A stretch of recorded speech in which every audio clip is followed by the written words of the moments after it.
What's up, everyone, and welcome to the weekly Q&A. For our first question, BB Nate asks if we'll see Kamino or Jango Fett in flashbacks for the Book of Boba Fett. I wonder if we're going to see some flashbacks, and part of me thinks that we won't go back that far. I don't think we're going to go back to his childhood, but I do hope we see flashbacks to, like, the Sarlacc pit, how he survived, what he's been doing for 5 years. Yeah, I go back and forth on like whether or not they're going to show him actually escaping the Sarlacc pit. Yeah, it's something I want to see. They don't have to show it on screen. I feel like they should show it somewhere. That just feels important to me. Maybe I'm just used to having it in Legends. Like, they covered that in Legends.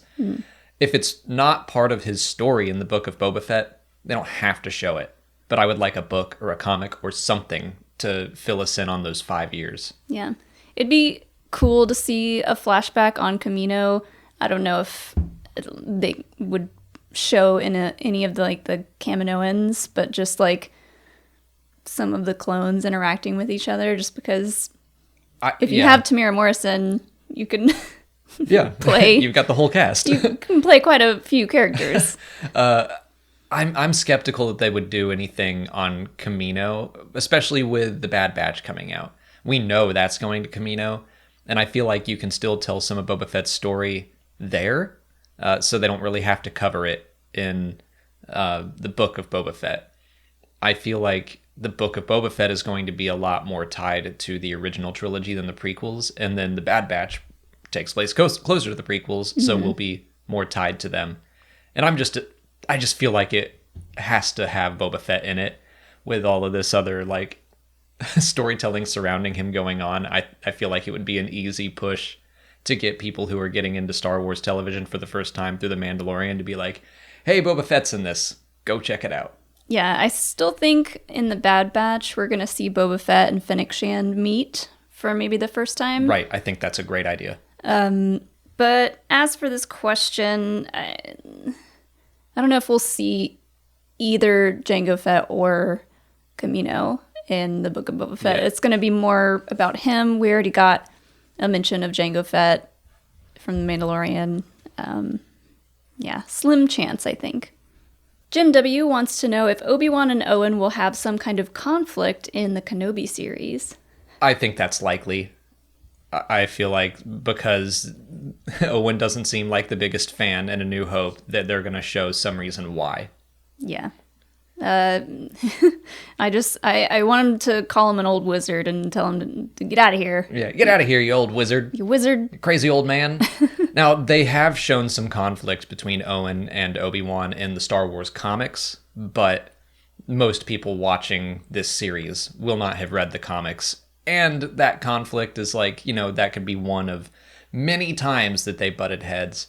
I really want to see Joel Edgerton play a decent-sized role in this. I hope it's more than just a cameo of, like, if Obi-Wan's going to leave Tatooine, he shows up and he's like, hey, just, like, really keep an eye on Luke for a couple days. Mm-hmm. Instead, I think it would be great if they went on a little adventure on Tatooine together, I think some quiet scenes between the two of them, or hell, them and Beru. Someone then has to watch Luke. But, I would really like to get some interaction between all three of them. Yeah, it's interesting if we're going to see those characters at all. And if, Joel Edgerton will reprise his role. He's said before that he'd be totally willing to do it. That feels to me like a complete missed opportunity if you don't get him. Like, maybe that's not the story they want to tell. Yeah. And that's fine. But that dynamic, I feel like there's a lot to explore there, and I hope that they do. What kind of conflict do you see them having? Maybe Obi-Wan wants to train Luke from a younger age, and Owen is like, no. Like, he is... I need him on for one more season. No, well, the comics do a really great job. And this is another thing. A lot of people haven't read the comics, but, like, they changed how I feel about Owen a lot. So this is a chance for the more mainstream audience to get that same experience where, like, show how much Luke means to Owen, that he truly does see him as his son.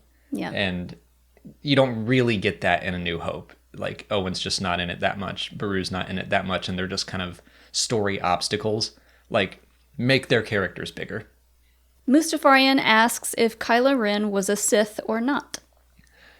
This is an interesting question. Like, at first I moved on from this because I was like, no, he's not. But, like, he kind of is in a way. It was in The Force Awakens, they were like, no, Snoke and Kylo Ren are not Sith. The Sith are extinct, blah, blah, blah. But then, especially when you read the, like, visual guide for The Rise of Skywalker, like, Palpatine made Snoke and then was kind of using Snoke to groom him for Sith purposes. Like, he still kind of went through the whole apprentice kills the master thing, and it was like these Sith tests. I don't think Kylo Ren sees himself as a Sith. But then I was like, well, there are certain points in Ahsoka's life where she doesn't see herself as a Jedi, but the audience is like, nah, come on, you're a Jedi. You're what the Jedi should be. Yeah. So, like, is Kylo Ren a Sith? And from a certain point of view? I don't think he is. I mean, if you want to get really technical and say, like, oh, you gotta have the full-on, like, red eyes and just go full-on dark side, he never really did that. He did some pretty despicable things.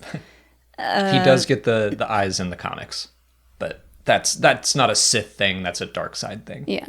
But he just has so much conflict in him, and, you know, Snoke even tells him that, and he has to keep going to his melted Vader mask to ask for guidance, and I don't think at any point he is full on dark side, so I would say no to him being a Sith. My gut also says yes, but I found it interesting how my answer kind of changed over from just a definite nope, no way, because that's what they said during The Force Awakens, to now I'm like, well, with all this new information, I don't know. I think there's an argument to be made. I definitely think he was conflicted the whole time, but it's funny how he goes through so many of the same Sith things. He also wants the same things that the Sith always do, like just order through absolute power. And yeah, I just think it's interesting. And he bled his lightsaber, correct? Right, and that is a Sith thing. And he didn't quite do the job like exactly how it's supposed to. Is that why it's like all flickery? Right, that's the conflict inside of him. Right. So even that he botched. So no Sith for me. Truman Deary wants to know what to read in the High Republic if you're feeling overwhelmed by it all. Yeah. I mean, that's the thing where if you just start to fall behind on books or comics or whatever, it quickly starts to pile up. So if you're looking to just get the big picture of the High Republic, just start small, read Light of the Jedi. Like, that's just one book, and you have until June. That's when the next, like, adult novel comes out. So you could just read Light of the Jedi. I think that'll give you the big picture of what you need to know. And if you read it and you have more time to kill, then you can, like, I'd probably say go into the comics, the Marvel comics. I think that's going to bridge the gap and tell kind of the bigger picture story between the adult novels. I agree. I have nothing else to add. Okay. I would just say, yeah, start small. And then if you have time, say, like, okay, maybe I'll check out Into the Dark. Maybe I'll check out A Test of Courage. Like, they're all definitely worthwhile. But if you just want big picture outlook, Light of the Jedi. Lancelot asks if the High Republic is ever going to be seen outside of books and comics. This is definitely something we've addressed before. I can't remember if we talked about it before or after the High Republic started, but it's got to be just a matter of time as far as I'm concerned. I think so too. I have been saying this whole time that I think everything about the High Republic, the stories, the characters would work really well as an animated series. That would be my first choice, honestly, but I don't know, maybe they bring him into live action or make a video game. What I know that people are immediately going to say is that the Acolyte is said to take place in the, like, ending days of the High Republic era, but I think that is probably going to be High Republic in name only. I think it's going to more resemble what we see in the prequels because it is in those, like, tail end days. I don't think that story was developed to be a High Republic story. Right. I think that they're like, Timeline-wise, it adds up. Let's say it's at the end of the High Republic just for that corporate synergy. What I am expecting is that we're going to get these 3 phases. I think that that's going to be publishing because that's the story that the authors want to tell. In the meantime, especially if it continues to do well and top New York Times bestsellers list, and like the comics have been getting 3rd and 4th reprintings. So if that continues, they're going to develop more stories. And then I think that once the publishing side of it ends, then absolutely they're going to be like, boom, show, boom, video game. Like, people are still going to want to explore that era. Yeah. But I do think that the current writers should get to tell the story that they want to tell without being overshadowed. Yeah. I think you talk about the phases. I'm thinking that we'll get phase 1, 2, and 3, and like 3, I feel like it would be cool if 3 led directly into the Acolyte in some aspects. You know, it might. I don't know, timeline-wise, like real time, if that would work out, but I think that would be pretty cool. I mean, I might be wrong. They might have developed the Acolyte to be like, this is going to build, these stories are going to build into a TV show. That's very possible. That's not my guess, but I've been wrong on so many things before. And the timing, I think, probably works out. We don't know when we're going to see the Acolyte. Maybe they put a release date. I can't remember. But I figure it might be that it will come on after the High Republic phases are done. Mm-hmm. That's it for patron questions. If you're a patron and you didn't see your question answered here, just head over to Patreon, where we left you a written response. If you're not a patron, you can learn more by following the link in the description. Just $1 a month will get you access to extra Star Wars Explained content, like audio commentaries for the films, and we're doing audio commentaries for all the Clone Wars episodes. This week, it's Revenge, the Season 4 finale, so we're getting close to finishing the Clone Wars. I mean, it's still going to be a while, but we still got Seasons 5 and 6. We've already done commentaries for 7, but yeah, we're getting there. We're getting into some good stuff. Yeah, we're in the mall stuff, but that's all available right now if you're interested. On to YouTube questions. Cypher Foxy asks if Ezra will be working with Thrawn, or is he a prisoner? I don't know. And not like I wanted to, this is another question we've addressed before, but with now there's rumors that an Ezra Thrawn series is on the way. So that's coming from our friends at Kessel Run Transmissions. And I don't know. I guess I still want to see them working together to a degree. Like, they're enemies, but they are forced to cooperate to survive wherever they are. Yes. I think that's way more likely than him being a prisoner, just because of Thrawn's character, the way he thinks, the way his mind works. He has too much curiosity for the Jedi and their abilities to just keep him as a prisoner. I think that's a really great point. I think given their situation, we don't know how long they will have been stuck together. There's also that. Like, I'm a little curious about this series because I want to see what happened to them at the end of Star Wars Rebels. Like, that's where their conflict is going to be at the height. Yeah. So I could see them being kind of like an Adama, Athena thing from Battlestar Galactica, where she is a prisoner. She occasionally helps them. She is a Cylon. She is an enemy, but like eventually they become friends and Adama trusts her. They could do something very similar where like they chain Ezra up, but sometimes they're like, we need a Jedi, and we take him out and you do whatever you need and you chain him back up. Yeah. But I agree. I love that comparison because Adama, much like Thrawn, is very curious and wants to like pick her brain and stuff like that. So yeah, it'll be interesting to see where the story picks up. What you say about curiosity really rings true, because that's something that like Timothy Zahn has said, that Thrawn doesn't understand the Force, and that's why it keeps beating him, because it's just something he can't comprehend. So it would be interesting to see him, learn about the Force through what Ezra can do. And then that makes him even more of a threat when he comes back in whichever series, if it all builds to him or whatever. When he shows up in live action and it's like, well, it's been like 10 years and now I know all about the Force. So come at me.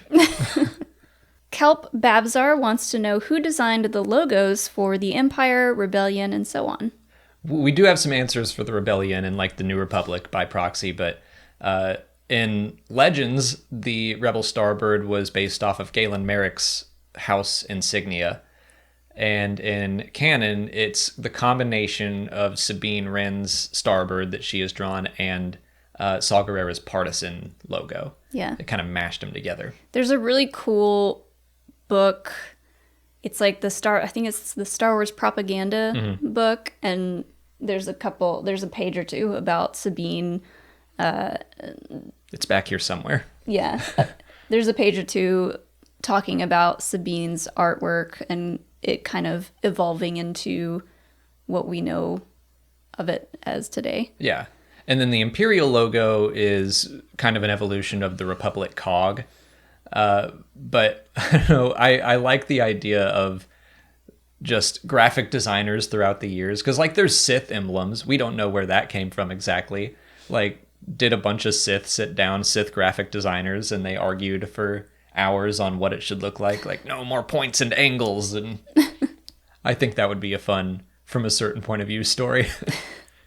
Yeah, who designed the hex charm, right, and started putting it on vehicles, and how many iterations did it go through, or did they nail it on the first try? Revelod 2000 asks what the other Mandalorians in Din's covert did to survive. Good question. It seems as though just living underground was secret enough. Yeah, but then where did they get their food? Like, were they all bounty hunters, or how did that work? It seemed like Din was maybe the only bounty hunter, but maybe not. Maybe Paz Vizsla was too, and they just spread out. But yeah, maybe they had contacts that were basically mules for them, because like they can't take their stuff off. They can't take their helmets off in front of anyone. So and Din does mention like a network of Mandalorians, so maybe they traded supplies and stuff. I was also kind of trying to come at this thinking of like, well, they are in a cult. I mean, and so that's kind of like their compound. I bet they have weapons hoarded somewhere. I mean, they have their own armorer. Yeah. It's like when you go back to season 1 and you start thinking of like, oh yeah, they're the children of the Watch. They're not just regular Mandalorians. And I'm like, what would a cult compound have? Like, a lot of them are kind of self-sustaining. So maybe they have a farm somewhere that they can access through the sewer tunnels or something. Yeah, they get those UV lights and grow their own food. Yeah. I guess. Or maybe they eat those little lava rats or lava meerkats or whatever they were called. Or they have tubes of chowder. Oh yeah. Ceiling. They just have chowder hoses that go up to the street. All right. We solved that. Zcool 47.5 wants to know what Palpatine's plans were for the children Cad Bane kidnapped in the Clone Wars. It sounds like a radio station. Yeah. So I believe they were probably still part of Project Harvester. That's something we see the Empire doing after the Empire is a thing. I think Palpatine was just trying to get a jump start on that, which is, he's basically just trying to kidnap children and turn them to the dark side, like Force-sensitive babies. He's just trying to create a little Force-sensitive army that he can control. Yeah, I feel like that may have been his first idea for Inquisitors. Sure. Like, I'm gonna take these Force-sensitive children, babies, and raise them the way that I want them to be, and then he would have basically like a Force-sensitive army behind him. This is, I think, a happy accident, but it lines up perfectly with the First Order and everything that they do. Yeah. So, yeah, I think Palpatine was just trying to do that, but specifically for Force sensitives so that he could just have his own little army. And happy accident for the bad guys. Happy is I meant for the lore. Yeah. Just that happens to line up.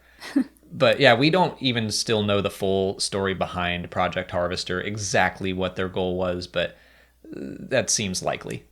That's all the time we have for questions today. If you want to leave a question for next week's video, just put it in the comments below or sign up for Patreon to join our weekly Q&A discussion. If you haven't already, please like this video, subscribe to the channel. Follow us on Twitter, Instagram, Facebook, and Twitch. And as always, thanks for watching, and may the Force be with you.